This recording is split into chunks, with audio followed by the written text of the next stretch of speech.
नेपाली नयाँ वर्षको उपलक्ष्यमा आज हामी सेन्ट क्लियर सिङ्गलटनमा क्याम्पिङ भनेर आउँदैछौँ। यो ठाउँ चाहिँ यस्तो रहेको छ, पुरै डाँडा काँडाको बिचमा त्यो ताल छ।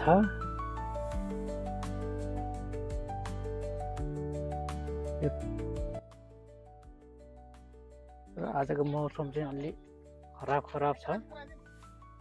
यो लोकेसन चाहिँ दुईपट्टि ताल छ, यता पनि ताल, यता पनि लेक छ, यता पनि लेक छ। अनि यो बिचको ठाउँमा चाहिँ हामी टेन्ट गाडेर बसिरहेछौँ। आजको रात चाहिँ यहीँ बिताइन्छ। र यता पनि फेरि लेक छ, ठ्याक्क बिचमा छ यो लोकेसन।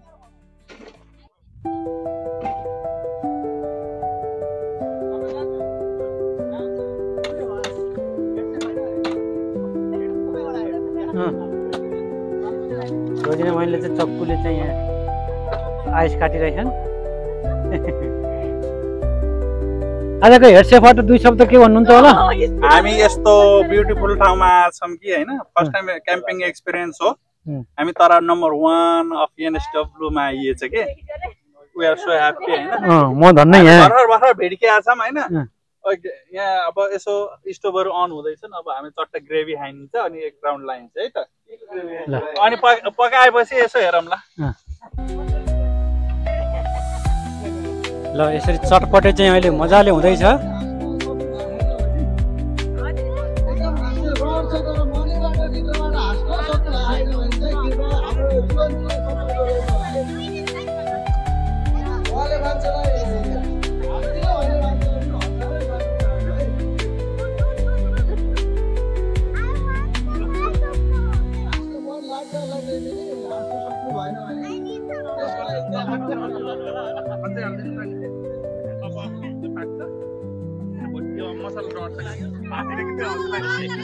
केही रिएक्सन आएर एक्सन के आएन? हामीलाई आएन अहिलेसम्म। एक्सन कहिलेसम्म आउँदैन भने तपाईले यिनी रङ हुन्छ नि, यिनी रङ पुरै मान्छे देखिन्छ नाचेका।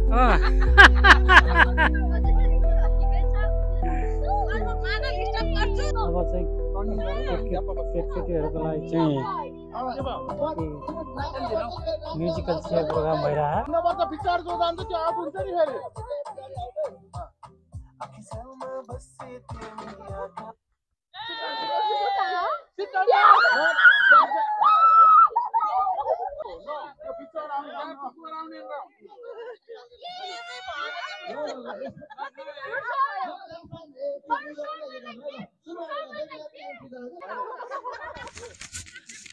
आज यहाँ हाम्रो बुढो केटाकेटीहरूको म्युजिकल चेयर भइरहेको छ।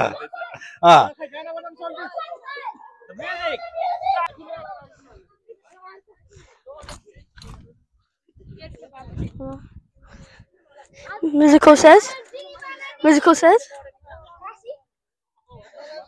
yo, this is the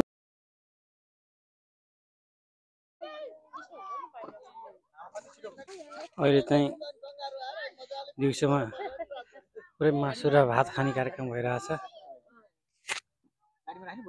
हामी नेपालीलाई जहाँ गए पनि भात मासु बिना अधुरै हुन्छ र यो सजिलो पनि भयो। आउने बित्तिकै सुरुमा हामीले फर्स्ट कोर्स चटपटे खाइयो, आउने बित्तिकै मोलेर त्यसपछि गेम खेल्ने, अनि त्यही समयमा खाना पाकेर अहिले चाहिँ खाना खाँदैछौँ।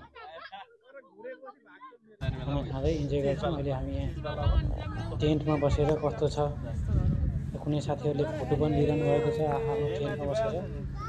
यो नयाँ अनुभव हो हामीको लागि। म पनि पहिला यो टेन्टमा अहिले चाहिँ बिहानको यो फर्स्ट टाइम नै लागि आगो बालिँदैछ। राजुले आगो बाल्न सबै गर्दैछन्। बिहानको मौसम यहाँ यस्तो छ, कुहिरो पनि लागेन तर आकाश चाहिँ धम्म छ।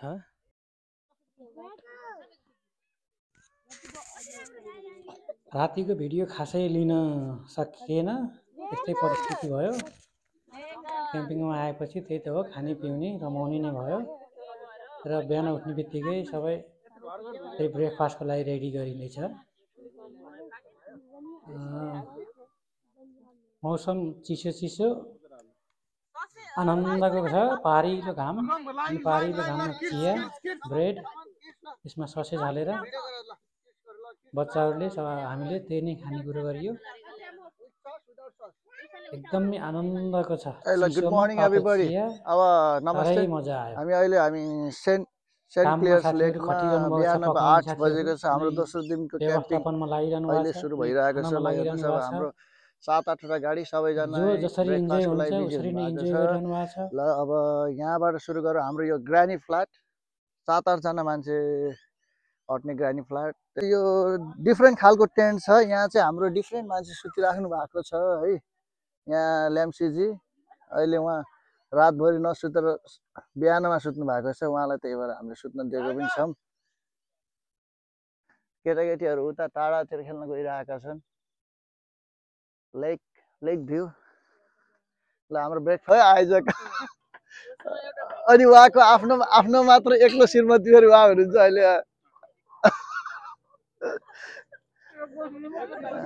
उहाँ हाम्रो भाउजू हुनुहुन्छ। उहाँको हामी म्यानेजर, यो पुरै होल फुल क्याम्पिङको म्यानेजर भाउजू यहाँ हुनुहुन्छ। यहाँ लक्ष्मी कार्कीजी ल यहाँ एसिस्टेन्ट म्यानेजर, भाउजूलाई हेल्पिङ म्यानेजर होइन। अनि उहाँ दिपेश दाई चाहिँ उहाँ म्यानेजरको श्रीमान पर्नु भएको छ। उहाँ चाहिँ हाम्रो नमस्ते पेस्ट कन्ट्रोलको प्रोप्राइटर। तपाईँहरूलाई चाहिँ कुनै पनि सर्भिस हजुर हिजो दिउँसोको चाहिँ थाहा छ। उहाँ चाहिँ हाम्रो एउटा म्युजिकल चेयर कार्यक्रमको स्पोन्सर हुनुहुन्छ। उहाँ त्यसको लागि चाहिँ राजु टन्डनजीले जित्नु भएको छ। उहाँको घरमा चाहिँ भोलि नभए यो हप्तातिर कुनै दिन पेस्ट कन्ट्रोल गर्नुपर्ने छ। त्यही भएर सबैजना सिडनीवासीलाई चाहिँ कसैलाई पेस्ट कन्ट्रोल सम्बन्धी कुनै पनि उपचार चाहिएमा चाहिँ उहाँलाई सम्पर्क गर्नु होला। उहाँको नम्बर कति अरे? नमस्ते पेस्ट कन्ट्रोल सिडनी। अनि फोन नम्बर भनिदिनुहोस् त। Phone number 0431214571। नमस्ते पेस्ट कन्ट्रोल सिडनीलाई उहाँ 24/7 एभाइलेबल। 24/7 त हुन्न, राति सुते बेला जानी आफ्नो एबिलिटी हेरेर हजुर जानी गइन्छ। भनेपछि अब हाम्रो यतापट्टि यो ब्रेकफास्टमा अझै पनि रमाइलो गरिराख्नु भएको छ। ल है मासु बोरगोड मासु बिना चाहिँ मासु के खाने? मासु भात।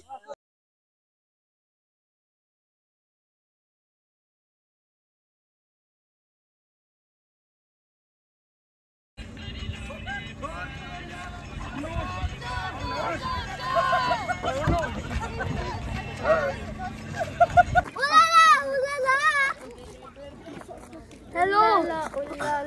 Olala. Welcome to Kiss the Mama vlog. Today we're walking around camp. Bye bye. Olala.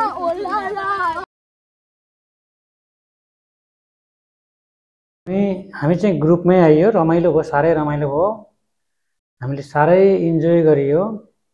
यस क्याम्पिङमा आउनु भने सम्पूर्ण साथीहरूलाई विशेष धन्यवाद। यसरी ग्रुप भएर आज साह्रै नै रमाइलोको साथ क्याम्पिङ समाप्त गरियो र अब आउने वर्षहरूमा पनि यसरी नै सबै भेट भएर अब यो चाहिँ 24 आवर भन्दा नि अब 2-3 दिनकै क्याम्पिङ बनाउने भनेर गर्नुपर्ने देखियो। किनभने साह्रै रमाइलो भयो।